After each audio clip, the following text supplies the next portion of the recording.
How to pin a text group on iPhone. To get started, first of all go ahead and open up the Messages application on your phone.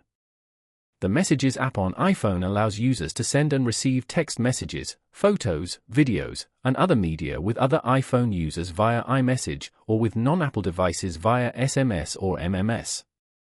It also supports features like group messaging, voice messages, and the ability to schedule messages.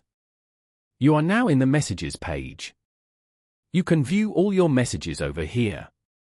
If you want to pin any group chat from here, then tap and hold that chat. After that, tap on Pin from the options as shown. As you can see, you have now successfully pinned this group chat. You can repeat the same step to unpin the group as well by tapping on Unpin. You can also pin other conversations if you want to in the same way. Following these steps, you can easily pin a text group on iPhone.